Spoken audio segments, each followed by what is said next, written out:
will come from there, so where you're positioned right there should be really good. Knows more than we do.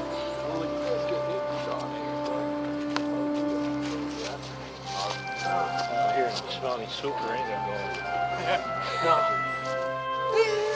This is so good! That reminds me, ration. Not eating? You got ratios? We got a mess cap for that. All the guys. They bring it down here with the ambulance. We're gonna walk. Not a shovel. We're all wearing our. Did you blow your whistle like when they're attacked? I'm going to. Okay, yeah, they're like, oh shit.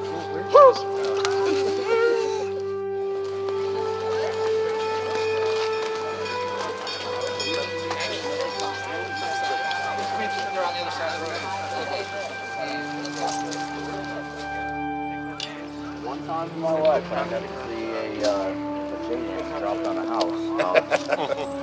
From here to the other side of the parking lot. Here's your earplugs and I take it still here. Yeah, for the most part. Not the sound that gets you, it's the Yeah.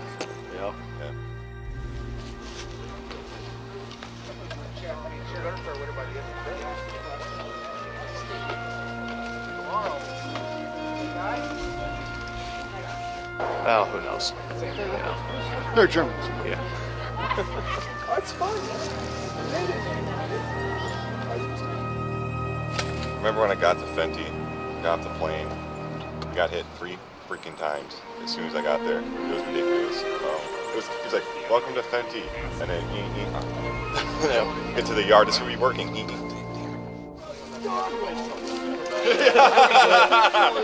like, what the? He told me wrong. I'm just laying underneath. Everybody's like, ah! I could probably.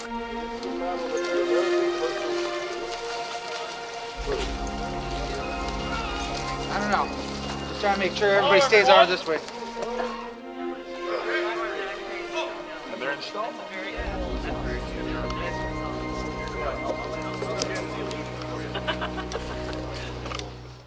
They'd shoot over us all the time.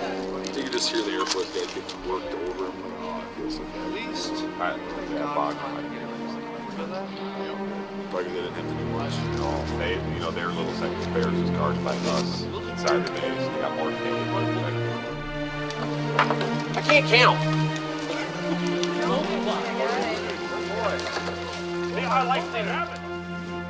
Yeah, well, the guys that were with us sucked, but like the guys at the airport, they hit a C-17 on the tarmac that was taking off. I heard that. That was a weird noise. At Fenty though, they were working hard. They had some drones crash, some helicopter went hot. Those aren't all for the scenario, are they? Really? Yeah. Awesome! Wipe us out completely. I'm Jeremiah with the Plains Marine. In a few moments here, while we're waiting for our German counterparts to come out of the trenches, we're going to be starting the trench train scenario. I'm going to give you a little bit of background information, all right?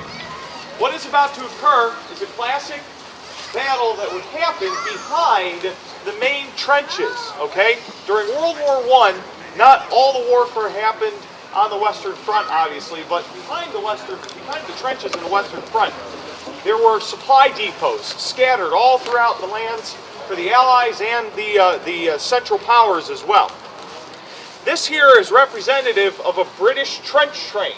It was an armored locomotive that would carry supplies, men, and munition to and from the battle area, sometimes moving all the way up to the trenches itself.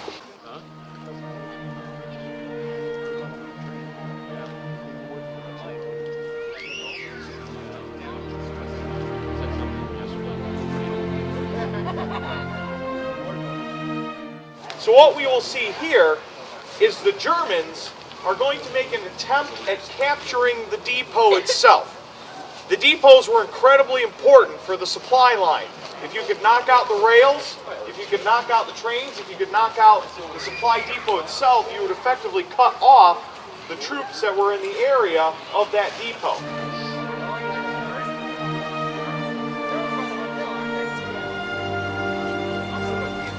And the Germans had what were called sapper units. They would come in relatively lightly armed, and they would very swiftly take an area usually killing everyone who was there and then moving out or moving on.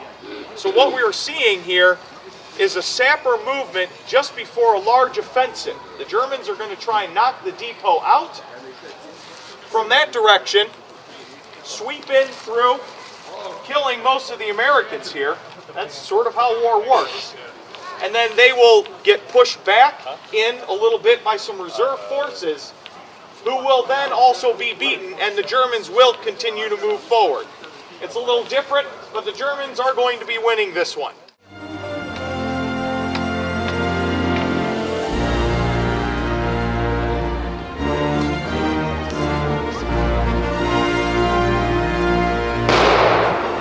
They're trying to take the depot!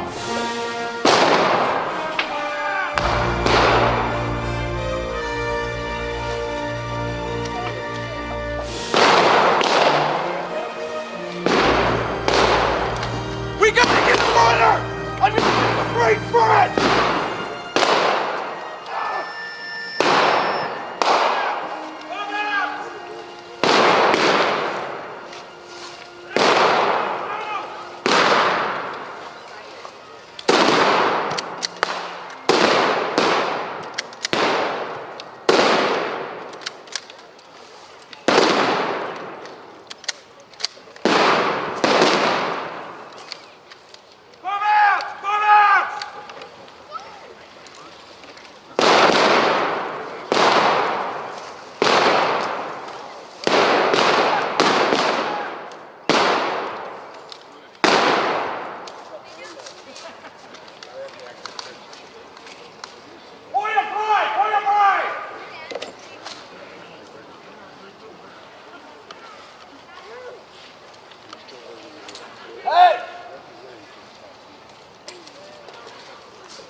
There it is! Thank you.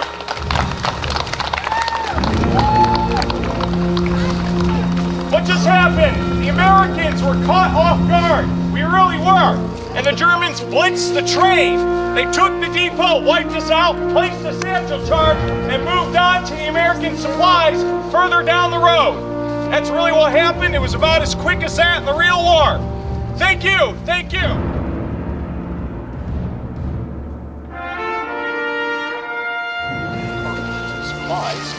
In tow behind them would go from supply depots located miles behind the front all the way up to the frontline trench.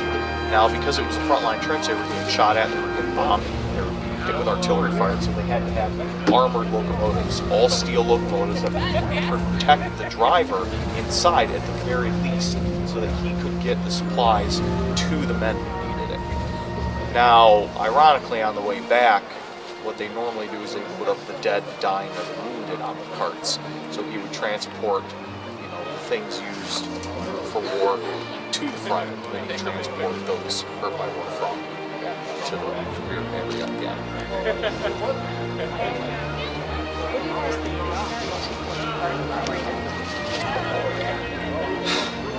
Getting the younger generation interested in history, and it doesn't matter what your history at all. It's not taught anymore. No, the history in the American K-12 system is whitewashed, in our opinion, and this is one of the few places you can get an education without the political correctness of the education system. You can go here and you can talk about what was done and what was not done. That might not be appropriate in the classroom, but that students really should know and are craving to know and actually learn about. Yeah. And more importantly, it brings it to life for them so that in the classroom, normally they're bored with books or lectures and the teacher babbling on about whatever it is they're talking about that day. But here, they might sit there and go, okay, this is real. Maybe my teacher so-and-so was talking about something. I remember this. Maybe I'll start looking at it. They'll educate themselves. And that's the whole point, educating the future generation so that they might be able to actually know what happened. You also get a lot of you get your new breed of reenactors, the young kids coming up. Oh, hey, I want to do that when I get a little bit older. So it's twofold. It teaches history, but it also gets more guys on board because, as we get older, there's going to come a day where I'm not going to want to do this anymore. Or I'm going to want to do it, but I won't be able to do it. So. Yeah. Nobody wants to see an 85-year-old private running around pretending he's 18. Right.